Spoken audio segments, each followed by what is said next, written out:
أعوذ بالله من الشيطان الرجيم.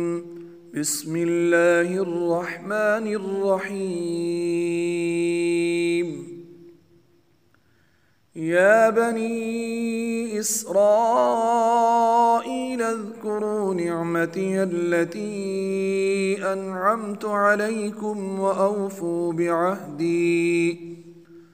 وأوفوا بعهدي أوف بعهدكم وإياي فارهبون. وآمنوا بما أنزلت مصدقا لما معكم ولا تكونوا أول كافر به ولا تشتروا بآياتي ثمنا قليلا وإياي فاتقون. ولا تلبسوا الحق بالباطل وتكتموا الحق وأنتم تعلمون. وأقيموا الصلاة وآتوا الزكاة واركعوا مع الراكعين. أتأمرون الناس بالبر وتنسون أنفسكم وأنتم تتلون الكتاب أفلا تعقلون.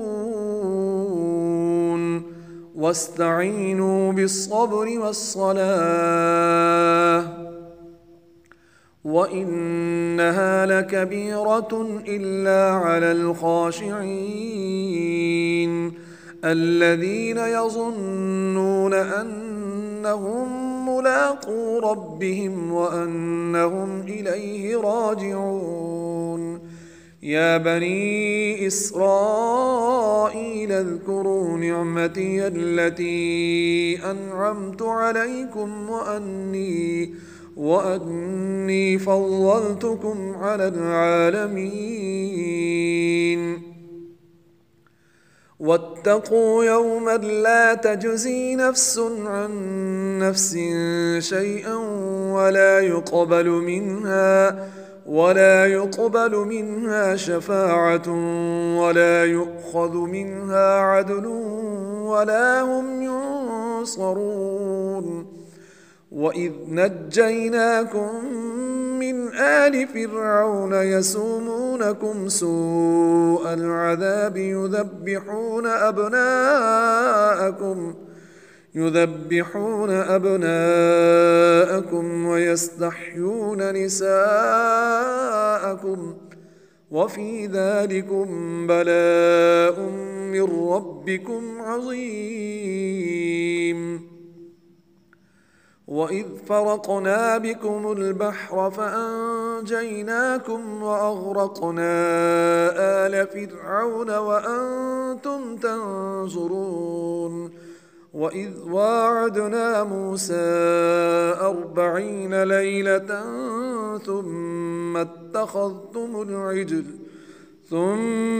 اتخذتم العجل من بعده وأنتم ظالمون. ثم عفونا عنكم من بعد ذلك لعلكم تشكرون. وإذ آتينا موسى الكتاب والفرقان لعلكم تهتدون. وإذ قال موسى لقومه يا قوم إنكم ظلمتم أنفسكم باتخاذكم العجل فتوبوا إلى بارئكم فاقتلوا أنفسكم ذلكم خير لكم عند بارئكم فتاب عليكم إنه هو التواب الرحيم. وإذ قلتم يا موسى لن نؤمن لك حتى نرى الله جهرة فأخذتكم الصاعقة وأنتم تنظرون.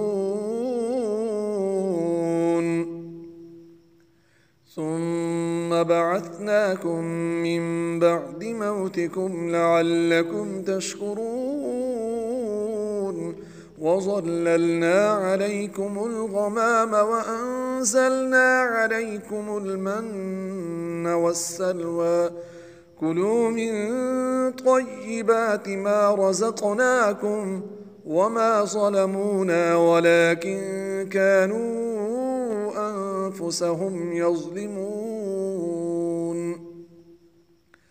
وإذ قلنا ادخلوا هذه القرية فكلوا منها حيث شئتم رغدا وادخلوا الباب سجدا وقولوا حطة نغفر لكم خطاياكم وسنزيد المحسنين فبدل الذين ظلموا قولا غير الذي قيل لهم